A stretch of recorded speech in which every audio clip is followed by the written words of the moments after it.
Habíamos arrancado el domingo pasado enfrentando nuestros temores y el tema de hoy es el temor de Elías. Elías fue un gran profeta que él vivió 900 años antes de la llegada de Jesús a la tierra. Y vivió en un momento muy particular porque en ese momento la nación de Israel se había olvidado de Dios. Algo que muchas veces el hombre hace. Cuando nos olvidamos de Dios, reina el pecado, reina la anarquía, reina la maldad y la nación muchas veces es destruida. Y en ese momento donde Elías estaba viviendo, reinaba un rey que nunca había visto hasta ese entonces un rey tan malvado como él, que era el rey Acab. Y este rey se casó con una mujer que no era judía y era una mujer pagana llamada Jezabel. Y eso hizo que el rey Acab se doblegara a esta mujer y a sus dioses y a su idolatría y a sus actos paganos que Dios aborrece. Y eso fue introducido en la nación y la nación empezó a vivir una vida perdida, una vida fuera de Dios. Ahora usted pudiera decir en esta mañana, bueno, pero ¿qué tiene que ver esto con el temor? Bueno, tiene que ver porque Elías, el profeta de Dios, atravesó por una circunstancia que tal vez en esta mañana Dios con su ayuda y con su espíritu nos deje ver por un momento grandes lecciones a través de esta palabra, que nos ayuden a madurar y nos ayuden a crecer. Anteriormente, la semana pasada, estuvimos viendo el inicio del temor y pudimos ver cómo el temor es algo muchas veces natural en la vida del hombre caído. Que a partir de que Adán y Eva se separaron de Dios en el huerto del Edén y el pecado trajo esa separación entre Dios y el hombre, y a partir de esa separación el temor empezó a inundar al hombre, porque el hombre no puede vivir sin Dios. El hombre cuando está separado de Dios, sea mentalmente, sea espiritualmente, sea físicamente, el hombre va a vivir en temor constantemente. El temor es paralizante, el temor te detiene, el temor te encierra en una prisión de dolor y sufrimiento que Dios no quiere que nosotros estemos ahí. Por eso el Señor envió a su Hijo Jesucristo a rescatarnos, a salvarnos, a darnos vida. Y dice la palabra de Dios que el perfecto amor, que es Jesús, echa fuera el temor. Ahora, ¿cómo nosotros podemos vivir en esa libertad que Dios quiere? Y la Biblia nos habla tanto del temor. Por eso muchas veces la gente utiliza esos 365 veces no temas de la Biblia. Constantemente la Biblia está hablándole al hombre de no temas, no temas, cree en Dios, confía en Dios. Es importante que el hombre entienda que el temor no es bueno, que el temor es una demostración de incredulidad, una demostración de falta de fe, una demostración de separación de Dios. Entonces yo necesito que haya cambios en mi vida. Yo necesito entender muchas cosas y eso vimos la semana pasada, que es lo que produce el temor. Y hablamos que muchas veces el temor se enseña. Y así como los padres le enseñan a sus hijos a tener temores, porque ellos tienen temores, entonces le van transmitiendo esos temores a diferentes circunstancias. Y ese niño, si creció en un hogar lleno de temor, el día de mañana él va a estar atormentado por el temor. Entonces, qué importante es que nosotros como padre le enseñemos a nuestros hijos a no a temer, sino a tener fe, a confiar en Dios, a creer en Dios, a ver que hay un Dios que es poderoso. Y esto nos va a enseñar en esta mañana lo que le sucedió a Elías y cómo Dios, por medio de circunstancias, transitó a Elías por un camino para que Elías se desprendiera del temor y él confiara en Dios, que es lo que Dios quiere. Este Elías, que estaba en un momento muy coyuntural en la nación de Israel, y en ese momento donde este rey Acab estaba reinando, Dios había levantado a Elías. Dios había escogido a Elías, Dios había puesto a Elías como profeta en la nación de Israel con otros tantos profetas para denunciar lo que el rey Acab y su esposa estaban haciendo. Y lo más increíble de toda esta historia es que Elías fue una persona extraordinaria. Elías fue un hombre que al morir Dios lo vino a buscar en un carruaje de fuego y fue elevado al cielo delante de su discípulo Eliseo. Usted conoce quizás gran parte de la vida de Elías, de las historias de Elías. Usted lo ha leído en Primera de Reyes y ha visto cómo Dios usó a Elías de una manera extraordinaria. A mí me encantan las historias de Elías porque Elías, dice la palabra de Dios que Elías, un hombre que fue tan usado por Dios, él también estaba sujeto a pasiones iguales a las nuestras. ¿Qué significa esto? Que más allá de que Dios usaba a Elías, más allá de que Dios estaba con Elías, Elías también tenía debilidades como usted y yo. Y eso es lo que vamos a ver, esa debilidad que Elías tenía, o esa debilidad donde Elías atravesó, que fue un momento en la vida de Elías donde Elías dudó, donde Elías fue prisionero del temor, donde Elías quería morirse, donde Elías le pedía a Dios que le quitara la vida, que él no quería vivir más. ¿Se imagina usted, mi hermano?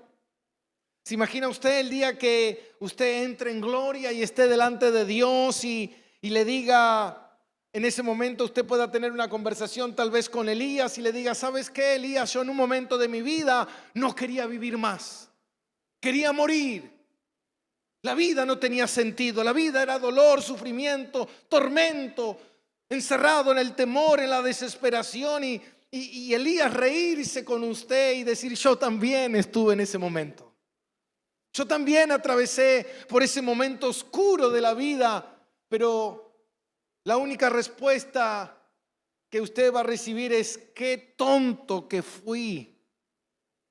Porque realmente es lo único que se me viene a la mente, que muchas veces nos comportamos de manera tan tonta porque nos encerramos, o el temor nos encierra en una prisión que nos hace ver el mundo como un mundo destruido, perverso, malvado, lleno de corrupción, lleno de muerte, lleno de desesperación, y no nos deja ver lo más increíble de todo, que es a Dios.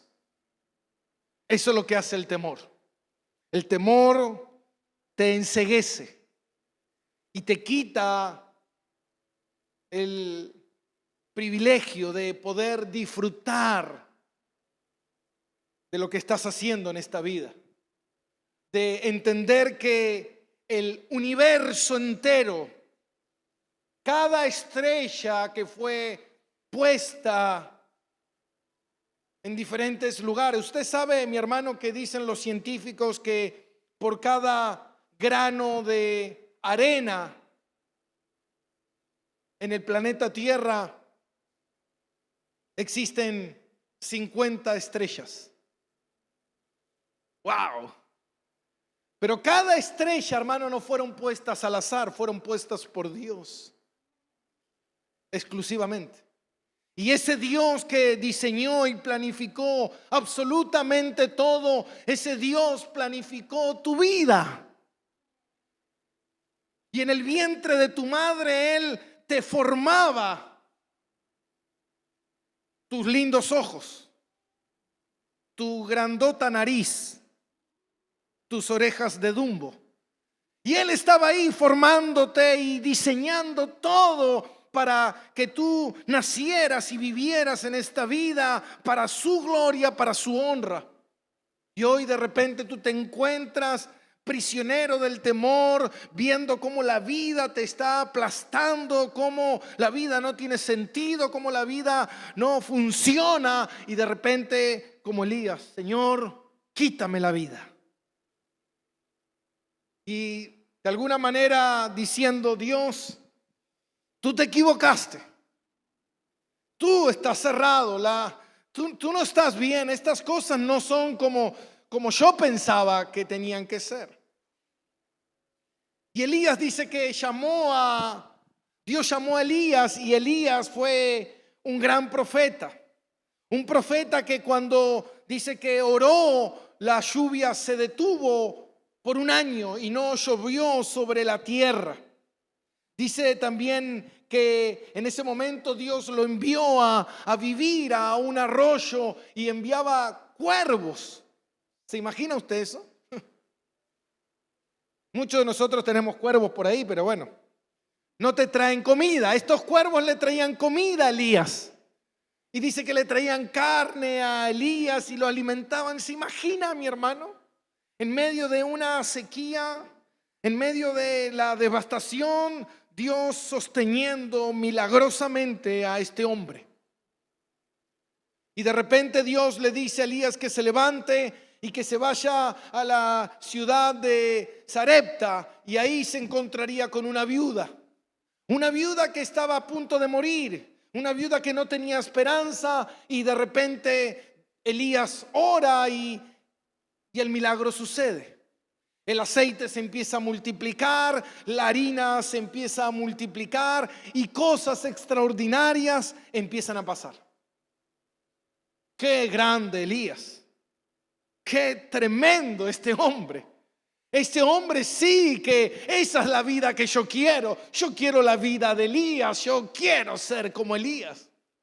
Porque Elías, wow, sí que tenía poder. Y después nos encontramos más adelante, esto es en Primera de Reyes, capítulo 18, nos encontramos con la batalla épica en el Monte Carmelo. Y en ese momento, dice la palabra de Dios en Primera de Reyes, capítulo 18, versículo 20, dice: entonces Acab convocó a todos los hijos de Israel y reunió a los profetas en el Monte Carmelo. En ese momento iba a haber una batalla entre el bien y el mal. Y dice que acercándose Elías a todo el pueblo, dijo: ¿hasta cuándo claudicaréis vosotros entre dos pensamientos? Si Jehová es Dios, seguidle, y si Baal, id en pos de él. Y el pueblo no respondió palabra. Elías estaba solo, hermano. Imagínense que había 450 profetas falsos, adoradores de Baal.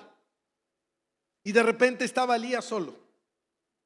Era una batalla despareja, 450 contra 1. Y en ese momento Elías, esta nación que fue una nación comprada por Dios, esta nación que debía vivir para Dios, debía darle honra a Dios, debía modelar el evangelio.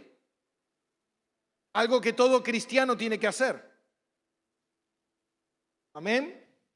Algo que toda hermana tiene que hacer, que quieren ser modelos. Usted tiene que modelar el evangelio en su vida. Que el mundo pueda ver que el evangelio es real en usted. Y Elías le dice: ¿hasta cuándo este pueblo va a claudicar? Si Dios es Dios, vamos, sírvanle a Dios, vivan para Dios. O bueno, si ustedes quieren estar porque detrás del Dios Baal, síganle a él y listo. Pero no jueguen a dos puntas, queriendo estar bien con Dios, queriendo estar bien con el diablo. Vengo a la iglesia de vez en cuando, otro domingo me voy por ahí de fiesta, el otro domingo vengo, un domingo me arrepiento, el otro domingo peco. Amén. Y en el versículo 22, y Elías volvió a decirle al pueblo: solo yo he quedado, profeta de Jehová, mas de los profetas de Baal hay 450 hombres. Entonces en ese momento Elías le dice: bueno, ahora hagamos algo. El verdadero Dios que se manifieste con fuego del cielo. Ustedes levantarán un altar, pondrán el holocausto arriba del altar, yo haré un altar de la misma manera, pondré el holocausto, y el Dios que responda con fuego, ese es el verdadero Dios. Entonces Elías le dice: bueno, háganlo ustedes primero, ya que son mayoría, son 450, ocúpense. Y de repente estos profetas armaron el altar, pusieron el animal arriba del altar y empezaron a aclamar y a pedirle a Baal que se manifestara. Pero dice que después de pasado todo el mediodía, nada había sucedido. Nadie respondía. Entonces Elías empezó a burlarse y le dice: tal vez su Dios está dormido, tal vez su Dios se fue de camino, tal vez su Dios está trabajando, por eso no responde. Y dice que estos hombres más gritaban frenéticamente, se cortaban y se laceraban el cuerpo para que Baal respondiera, pero no respondió porque Baal no existe. Esa es la realidad. Y en un momento dijo Elías: bueno, ahora me toca a mí. Tomó Elías el altar, tomó el animal, tomó 12 piedras. Y no solamente eso, dice que tomó 4 cántaros de agua, hizo una zanja, mojó toda la leña, mojó todas las piedras, mojó el animal. Y en ese momento hizo una oración y dijo: bueno, Dios, ahora es tu momento. Y dice que, hermano, fue tal la manifestación de Dios que descendió fuego del cielo de tal manera, hermano, que no solamente consumió el animal, consumió la leña, fundió las piedras y dice que hasta lamió el agua. Todo fue consumido por el poder de Dios. En ese momento, hermano, la gente quedó plasmada, la gente quedó: wow, es verdad, Dios existe. Y de repente todos quedaron atónitos y empezaron a decir: verdaderamente Dios es real. Jehová es Dios, dice la palabra. Entonces en ese momento tomaron prisioneros los 450 profetas de Baal y los destruyeron. Hasta ahí todo parece bien.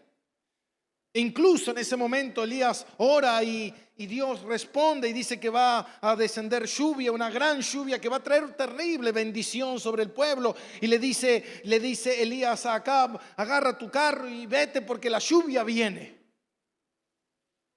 Y fue increíble, llovió de tal manera que era toda la lluvia que la gente necesitaba. Hasta ahí Elías estaba completamente emocionado. Y dice la palabra de Dios que en el versículo 19, en el capítulo, 19, versículo 1, y dice que Acab, después de todo esto, dice: Acab dijo a Jezabel, su mujer, las nuevas de todo lo que Elías había hecho y de cómo había matado a espada a todos los profetas, estos profetas falsos de Baal. Versículo 2, entonces envió Jezabel a Elías un mensajero diciendo: así me hagan los dioses y aún me añadan, si mañana a esta hora yo no he puesto tu persona como la de uno de ellos. Acab era un cobarde. Acab no se animaba a enfrentar a Elías. Entonces, ¿qué hizo Acab? Fue y le contó a Jezabel, su mujer. Su mujer era una mujer perversa, una mujer que no tenía miedo de escrúpulos de mandar a matar a alguien, destruir a alguien, lo hacía constantemente. Y Elías eso lo sabía. Entonces, cuando Acab le cuenta a su mujer todo lo que Elías había hecho, dice que le envió un mensajero y le dijo, en otras palabras, le dijo: Elías, tú has matado a mis 450 profetas, ¿sabes qué? mañana mismo a esta misma hora tú estarás muerto. Pero bien muerto, Elías. Y en ese momento, Elías, que sabía quién era Jezabel, sabía que Jezabel lo que decía lo cumplía. En ese momento el temor empezó a apoderarse de Elías. El miedo empezó a correr sobre su cuerpo frío, a sentir ese frío por la espalda. El terror empezó a inundar su mente, a decir, verdaderamente yo mañana voy a estar bien muerto. Y empezó a huir y escapó. Ahora la pregunta es, ¿por qué Elías tuvo miedo? Después de todo lo que Elías había visto con Dios, después de todo lo que Dios había hecho con Elías. ¿Y sabe qué? El tema de Elías fue que cuando él vio la manifestación de Dios en el monte Carmelo y vio el fuego descender sobre el altar y vio cómo Dios operaba de manera extraordinaria, Elías creyó, escuche bien, que después de eso las cosas iban a cambiar. Elías pensó e imaginó, interpretó. Por eso el temor muchas veces tiene que ver con una mala interpretación. No muchas veces, sino siempre. Una mala interpretación. Muchas veces el temor viene de una mala interpretación. ¿Se acuerda que yo le dije hace un rato que Dios es el que te formó en el vientre de tu madre? A veces yo por muchos años recuerdo, tuve muchos temores de niño. Y yo decía, bueno, lo que pasa es que todos estos temores que he tenido de niños fueron porque mis padres no me cuidaron como debía haber sido cuidado. Mis padres me abandonaron, mis padres no me amaron, mis padres no me quisieron. Hasta que un día entendí algo. Hasta un día entendí esa palabra. Yo te formé en el vientre de tu madre. Y cuando yo entendí esa palabra, yo te formé en el vientre de tu madre, entendí una cosa, hermano. Que no existe nadie en este mundo que te pueda cuidar, si no es Dios el que te cuida.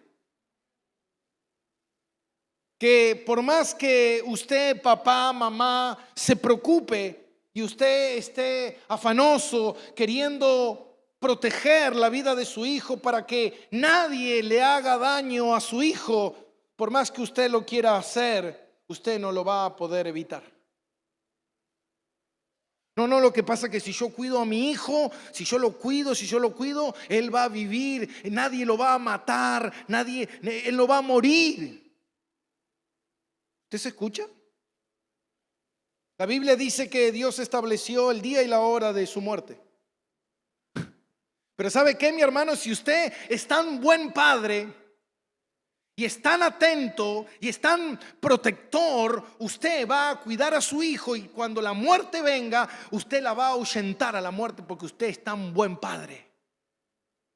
Y Dios va a decir, bueno, le vamos a dar más años de vida a este niño porque de repente papá es muy buen protector o mamá es muy buena protectora y la muerte no te lo puede tocar. Es imposible. ¿Se da cuenta, mi hermano? ¿Se da cuenta lo que muchas veces el error que nosotros cometemos en pensar de esa manera? La palabra de Dios dice que en vano cuidan los cuidadores si Jehová no es el que cuida. ¿Se da cuenta?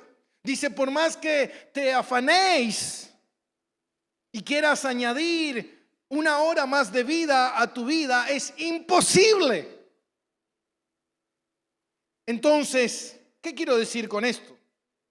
Elías, en ese momento, Él pensó que después de esta manifestación el pueblo de Dios se iba a volver a Dios. El rey Acab se iba a arrepentir de sus pecados, iba a decir: uy, verdaderamente Dios existe. Profeta Elías, te reconocemos como profeta. Jezabel se iba a agarrar con un látigo y se iba a golpear y decir: uy, estoy tan apenada por mis pecados. Pero después de toda esta demostración de poder, nada cambió. La gente siguió siendo ¿qué? Idólatra. Jezabel no cambió. Acab no cambió, nadie cambió. El problema que el que cambió fue Elías. Y él empezó a hacerse de una idea errada. Y ¿sabe qué, mi hermano? Cuando la duda entra en tu vida, la duda es la antesala al fracaso. Cuando la duda entra a tu vida, el enemigo empieza a apoderarse. Y el gran problema es que cuando nosotros no interpretamos las cosas a la luz de la palabra, no interpretamos las cosas como dice el Señor que hay que interpretarlas, empezamos a hacer que nuestro problema sea más grande que el Dios que tenemos. Y cuando ese problema se hace tan grande, el temor empieza a inundarte. Porque dice: verdaderamente estoy desahuciado, verdaderamente estoy solo, verdaderamente soy hombre muerto, dijo Elías. Elías empezó a decir: yo mañana estoy muerto. ¿Por qué estoy muerto? ¿Alguna vez a usted lo amenazaron de muerte? A mí me amenazaron varias veces de muerte. Muchas veces. Mayormente siempre me amenazan de muerte los maridos. Te voy a matar, pastor, porque que mi esposa va a la iglesia, ahora quiere diezmar. Da mi dinero que yo gano, lo da a la iglesia para que vos te enriquezcas. Te voy a matar. ¿Sabes las veces que me han dicho eso? Ahora,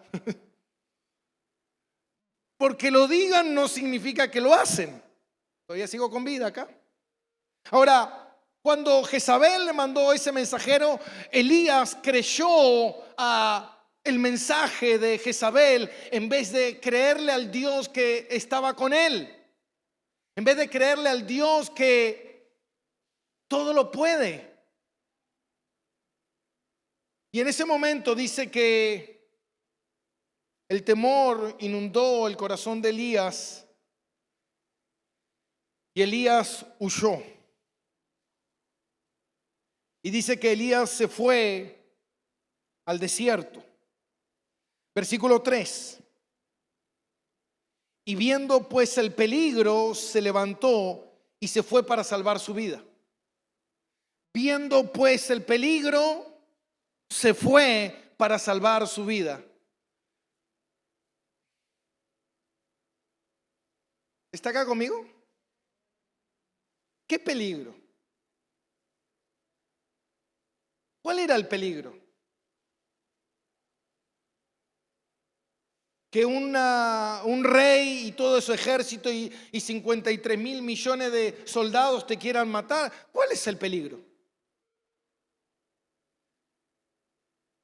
¿Cuál es el peligro de que te vengan 20 boletas y tengas que pagar millones de pesos porque si no te van a cortar todo y mañana estarás viviendo debajo de un puente? ¿Cuál es el peligro?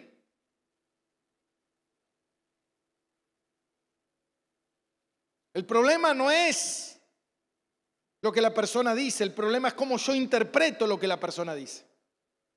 El problema está en cómo yo estoy interpretando la vida. Porque si yo no interpreto la vida correctamente, si yo no entiendo que Dios está en control, si yo no entiendo que Dios es el Señor de todas las cosas y no hay una sola molécula en el universo que se mueva sin la autorización, sin el permiso. No, lo que pasa es que el diablo me está destruyendo. ¿Diablo? ¿Por qué no lees el libro de Job? Que le dice el diablo, le dice: sí, lo que pasa es que a Job yo no lo puedo tocar porque tú lo guardas y lo proteges. Entonces Dios le dijo: bueno, diablo, tócalo, pero hasta donde yo te diga. Hasta el diablo tiene que pedirle permiso a Dios para tocarte. Entonces, si te está tocando el diablo, dile: Dios, Señor, gracias. Por algo tú quieres que me toque. Amén. O como le pasó a Pedro o a Pablo, cuando el aguijón dice que era un mensajero de Satanás, permitido por Dios que lo abofeteara. ¿Para qué? Para que no se enalteciera. La pregunta que yo me hago es: ¿qué estaba interpretando Elías? Que era incorrecto, que le había producido temor. Y dice que en ese momento Elías vio el peligro y se levantó y fue para salvar su vida. Y vino a Beerseba, que está en Judá, y dejó allí a su criado. Y él se fue por el desierto un día de camino y vino y se sentó debajo de un enebro y, deseando morirse, dijo: basta ya, oh Jehová, quítame la vida, pues no soy yo mejor que mis padres. Qué hombre valiente, ¿no? ¿Cuántos una vez nosotros o algunos de nosotros nos hemos sentido de esa manera, ¿no? Sentarnos y decir: Señor, quítame la vida, ya está, basta. Ahora, me gustaría agarrar a Elías en ese momento y decirle: Elías, ¿basta de qué? ¿Cuál era el problema que Elías tenía? ¿Cuál es el problema que tienes, Elías? Y que estoy cansado que me amenacen de muerte, porque cada vez que me amenazan de muerte me agarra un temor terrible. La pregunta que yo te hago, Elías: ¿cuántas veces moriste? ¿Cuántas veces te mataron? No, ninguna. Y entonces, como yo hay gente, hermano, que conozco, que muchas veces ha venido a consejería: no, pastor, lo que pasa es que yo no puedo venir a la iglesia porque tengo miedo a que me roben. Y si dejo mi casa me van a entrar y me van a robar. Digo, ¿cuántas veces te entraron a robar a tu casa? No, nunca. ¿Y cuántas veces te robaron? Que tú venías a la iglesia y te robaron. No, nunca. Entonces, ¿de dónde inventas ese temor? De una mala interpretación, de una falsa creencia de que Dios no me va a cuidar, de que Dios no tiene control, de que Dios... ¿Por qué? Porque si Dios de repente hizo esta manifestación, si Dios de repente descendió fuego del cielo, si Dios de repente consumió todo el holocausto, pero ninguno se convirtió, entonces Dios no me va a salvar. Eso es lo que Elías creía. Nadie me va a poder salvar de la mano de esta mujer perversa. Y ahí es cuando Elías empezó a caer en el pozo de la desesperación. En el pozo de: yo soy un hombre muerto, esta mujer me va a matar. Y ahí es donde donde viene el mensaje en esta mañana. ¿Qué es lo que hizo Dios para sacar a Elías de la condición en la que él estaba? ¿Qué es lo que hizo Dios para que Elías venciera el temor? Y dice que en ese momento que él estaba ahí sentado debajo del enebro, ahí en ese momento angustiado, dice que Dios le envió un ángel. Y este ángel lo alimentó. Y Elías comió y se volvió a dormir. Y el ángel lo volvió a despertar y le dijo: levántate porque te queda mucho camino por recorrer. Comió de vuelta y dice que fue 40 días de camino en el desierto. Y Elías caminó hacia el monte Horeb. El monte Horeb es el monte donde Dios hablaba con Moisés. ¿Está acá conmigo? ¿Qué es lo que necesitaba Elías? Elías necesitaba un milagro. Elías necesitaba fuego del cielo caer. Elías necesitaba ver la manifestación de Dios. No. Elías lo que necesitaba es oír la voz de Dios.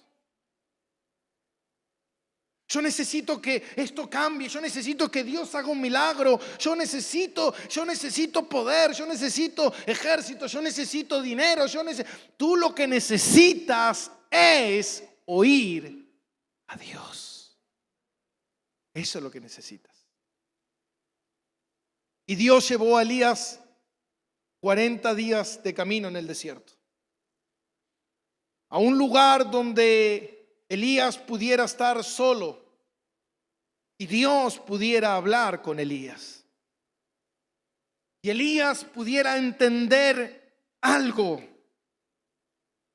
que Dios está en control, que Dios es poderoso, que Dios, hermano, es el que orquesta todas las cosas. Y dice que Dios llevó a Elías a un momento de soledad en el monte Carmelo. Ese era el lugar que Elías necesitaba. Y fíjate algo, versículo 9. Y se metió Elías en una cueva donde pasó la noche. Muchos creen que es la misma cueva donde estaba Moisés. Y pasó la noche. Y vino a él palabra de Jehová, el cual le dijo: ¿qué haces aquí, Elías? ¿Qué haces aquí, Elías? Mira lo que le pregunta a Dios. Dios sabe lo que Elías está haciendo ahí. Ahora, lo que Dios quería era que Elías se dé cuenta que estaba actuando de una manera irracional, de una manera incoherente, de una manera de un hombre y de una mujer sin fe, de una manera no bíblica. Estaba actuando de esa manera. Entonces Dios le pregunta: ¿qué haces aquí, Elías? Y él respondió: mira, de la abundancia del corazón habla la boca. Y él respondió: he sentido un vivo celo por Jehová Dios de los ejércitos, porque los hijos de Israel han dejado tu pacto, han derribado tus altares y han matado a espada a tus profetas, y solo yo he quedado y me buscan para quitarme la vida. A veces es importante que uno se grabe y se escuche. Ahora, Elías, ¿tú eres profeta de Dios? Yo diría que tú no eres profeta, porque estás hablando de una manera casi de un incrédulo, porque tú estás afirmando cosas que no son ciertas. Mira, Elías estaba afirmando cosas que no eran ciertas. Dice: yo tengo un vivo celo por Jehová de los ejércitos, por los hijos de Israel que han dejado tu pacto. Ahora, ¿quién dejó el pacto? ¿Los hijos de Israel? Sentido, Elías, tú recorriste toda la nación de Israel y le preguntaste a cada uno cuántos abandonaron a Dios. ¿Tú sabes eso, Elías? Es como cuando uno dice: bueno, lo que pasa es que en esta nación nadie cree en Dios. ¿Tú estás seguro de lo que estás diciendo? ¿O es tu suposición? ¿O tú estás presumiendo que esto? No, lo que pasa es que acá, ¿cómo mis hijos van a crecer en santidad si en la escuela son todos paganos, son todos inconversos, en el barrio toda la droga, este mundo está destruido? ¿Tú te estás escuchando lo que estás diciendo? ¿Todos están destruidos? ¿Todos son paganos? ¿Todos son drogadictos, borrachos, delincuentes? ¿Todos? ¿Estás seguro? ¿Tú sabes eso? ¿Tú afirmas eso que estás diciendo o es lo que tú crees? Elías le dice: todos han dejado tu pacto. Presta atención. Todos han dejado tu pacto. Han derribado todos tus altares. Ahora, ¿recorriste toda la nación y viendo que todos los altares estaban derribados? ¿Viendo que todas las iglesias están mal?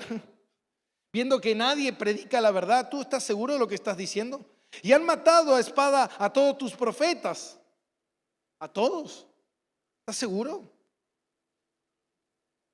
¿Estás seguro, Elías, que mataron a todos los profetas?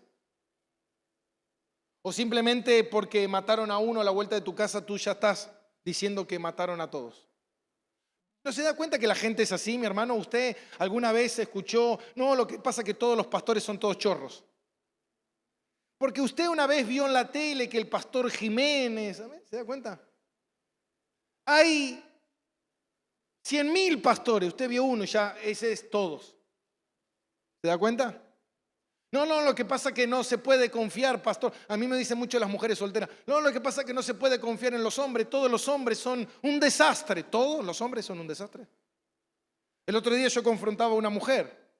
Me dice, lo que pasa es que todos los hombres son un desastre, abandonan a sus esposas, son infieles. Todos, yo no soy todos. Quizás te estás equivocando.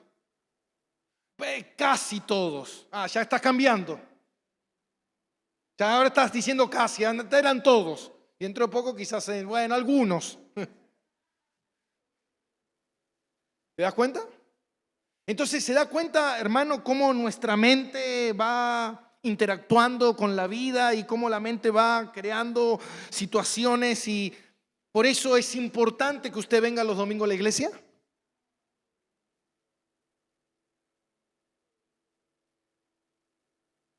Martín Lutero decía, yo todos los domingos predico sobre la gracia del Señor. ¿Y saben por qué predico todos los domingos sobre la gracia del Señor? Porque el día lunes todo lo olvidan. Esa es la realidad. Ese es el gran problema. La gente cree que no necesita venir a la iglesia y Dios dice, no dejes de congregarte, tú lo necesitas. ¿Por qué lo necesito? ¿Por qué? Porque no solo de pan vivirá el hombre, sino de toda palabra que sale de la boca de Dios. ¿Por qué? Porque yo necesito ir a la iglesia donde Dios me llamó, a donde yo tengo que estar, porque de ahí, de ese lugar donde se predica la palabra de Dios, es lo que a mí me va a dar fe.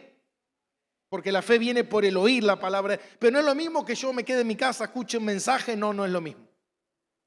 Porque Dios no diseñó la iglesia para que usted en su casa se quede y escuche una prédica. Dios diseñó la iglesia para que usted se congregue con sus hermanos. Pero a la gente le cuesta entender eso. ¿Se da cuenta?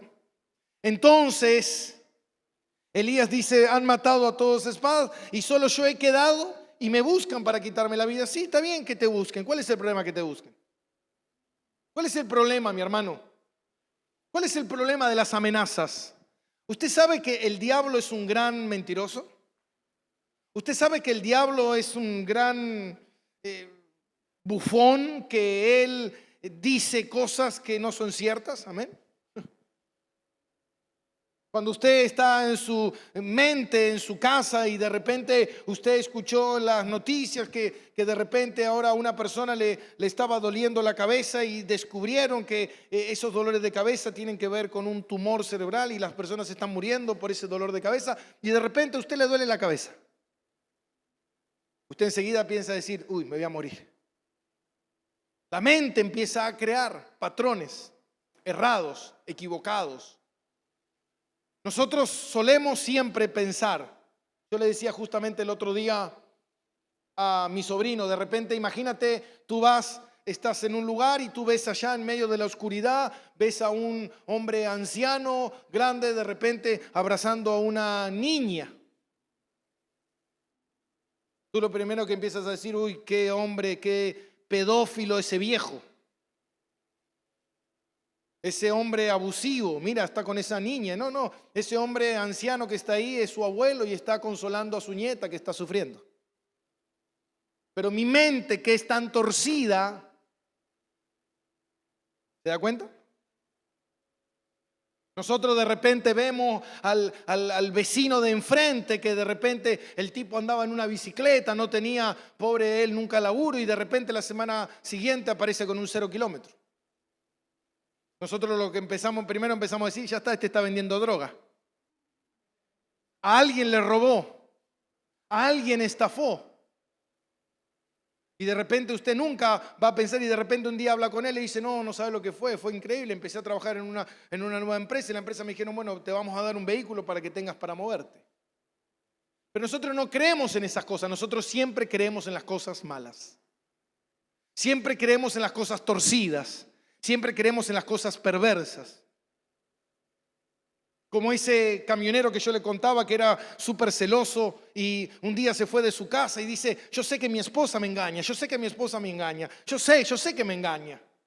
Y dice que un día volvió y estacionó el camión a unas cuadras y se acercó a su casa silenciosamente después de varias horas, y de repente empieza a escuchar detrás de la puerta que su esposa decía, te amo, te amo tanto, te amo tanto. Y el hombre de repente se enfureció, fue al camión, agarró un fierro y dijo, voy a entrar y los mato a los dos. Y cuando pateó la puerta, rompió toda obviamente su puerta, de repente encontró a su esposa que estaba con una foto de él y diciéndole, te amo, te amo, te amo. Pero la mente, dice, engañoso es el corazón, más perversa que cualquier cosa. Amén. Entonces Elías decía, solo yo he quedado y me buscan para matarme. Ahora, Elías no podía entender que el Dios que estaba con él es el Dios que todo lo controla. Entonces en un momento dice Dios y le dice en el versículo 11, y él le dijo, sal fuera y ponte en el monte delante de Jehová. Y he aquí que Jehová pasaba con grande y poderoso viento y rompía los montes y quebraba las peñas delante de Jehová, pero Jehová no estaba en el viento. Y tras el viento un terremoto, Jehová no estaba en el terremoto. Y tras el terremoto fuego, y detrás del fuego no estaba Jehová. Y de repente un silbo apacible, y de repente Elías se cubrió su rostro y dijo, Dios estaba ahí. Ahora, ¿por qué Dios le hizo estas demostraciones de poder? ¿O permitió Dios que estas demostraciones de poder ocurrieran delante de Elías, pero él no estaba detrás de esas demostraciones de poder?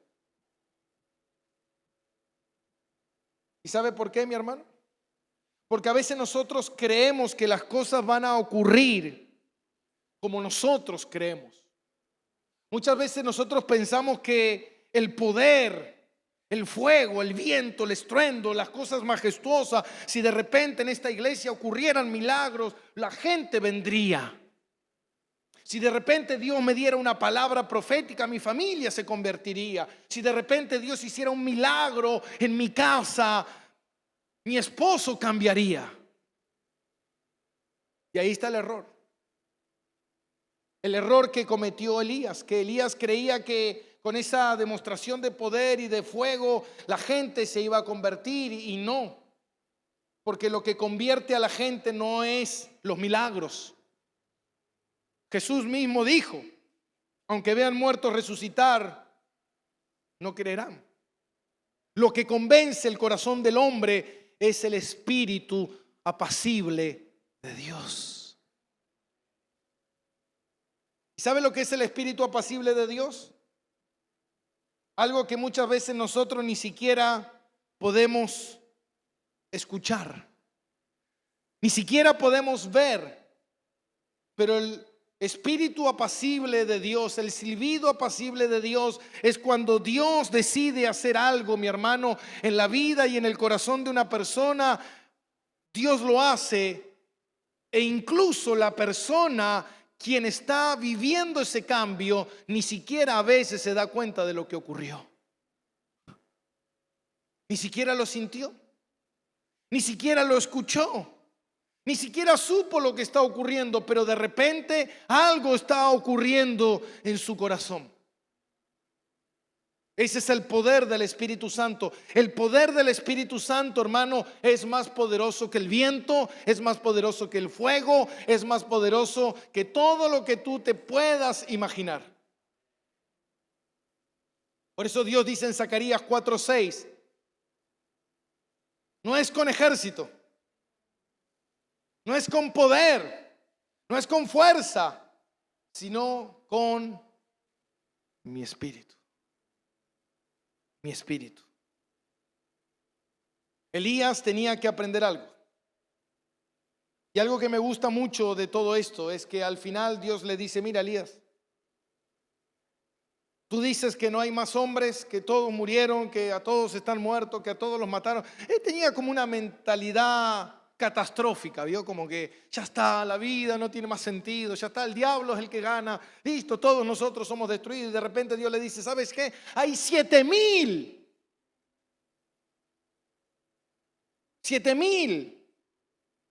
que no han doblado sus rodillas a Baal, que me sirven a mí, Elías. ¿A dónde estás solo?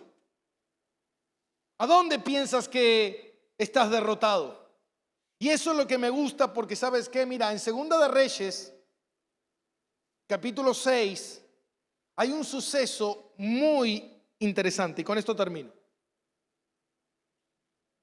Y este suceso ocurre con el discípulo de Elías, Eliseo, y su criado.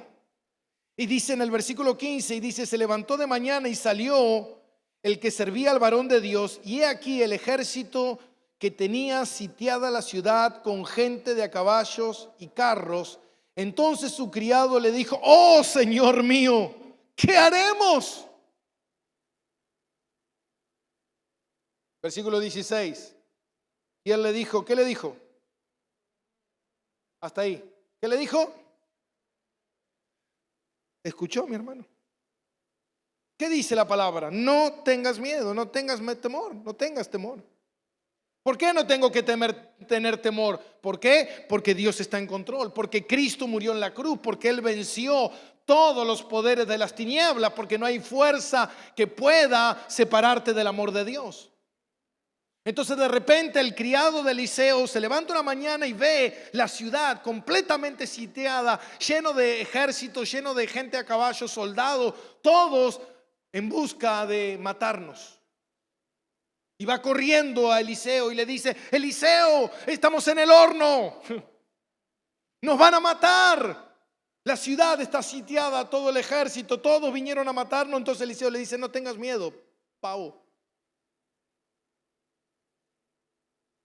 Porque más son los que están con nosotros que los que están con ellos. Versículo 17, y oró. ¿Qué necesito hacer? ¿Qué necesito hacer? Orar. Y oró Eliseo y dijo, te ruego, oh Jehová, que abras los ojos de este menso. No dice eso. Para que vea. Entonces Jehová abrió los ojos del criado y miró, y he aquí que el monte estaba lleno de gente de a caballo y de carros de fuego alrededor de Eliseo.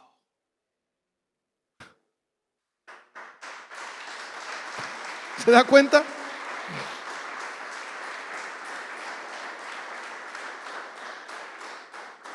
No importa cuántos se levanten. Importa cuántos son los que Dios envió a protegerte. ¿Se da cuenta, mi hermano? ¿Usted conoce la historia que contó Jesús de el rico y Lázaro? Amén. Y dice que el rico hacía banquetes con esplendidez, pero el mendigo Lázaro dice que sufría y estaba con sus llagas y los perritos venían y estaban ahí. Pero un día murió y los ángeles que estaban alrededor de Lázaro lo llevaron a la presencia. Usted sí conoce la palabra de Dios, dice que un solo ángel, hermano, desenvaina su espada y millares mueren.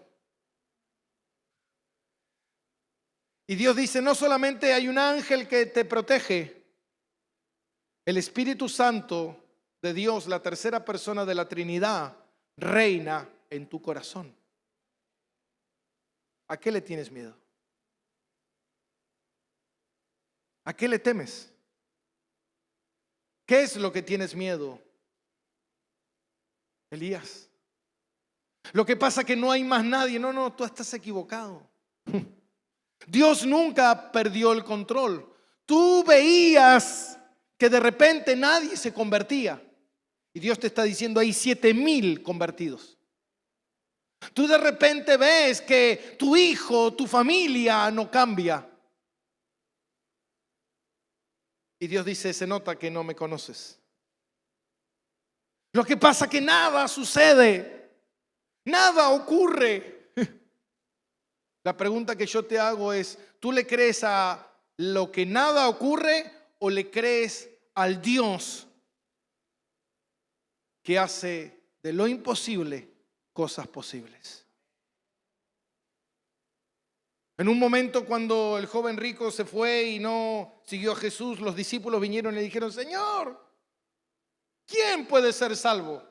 Nadie, porque es imposible ser salvo. ¿Quién puede seguir y cumplir los estatutos? ¿Quién? Nadie. Jesús le dijo, están en lo cierto. Nadie por fuerza humana. Todo es por poder de Dios. Lo que para el hombre le es imposible, para Dios le es posible. ¿Cuántos tienen imposibles? ¿Cuántos tienen imposibles? ¿Sabes qué, mi hermano? Tendrías que estar alegre. Porque Dios dice, a mí me encantan los imposibles del hombre para hacerlos posibles. Entonces tú tienes que decir, ¿sabes qué? Esta es una buena oportunidad para que Dios haga de lo imposible de mi vida, de lo imposible de lo que yo creo, que haga algo posible. ¿Por qué? Porque el Dios que tengo es un Dios de imposibles, es un Dios que hace cambios extraordinarios, es un Dios que transforma vidas, es un Dios que hace cosas maravillosas por medio de su Espíritu Santo en la vida de la gente, mi hermano.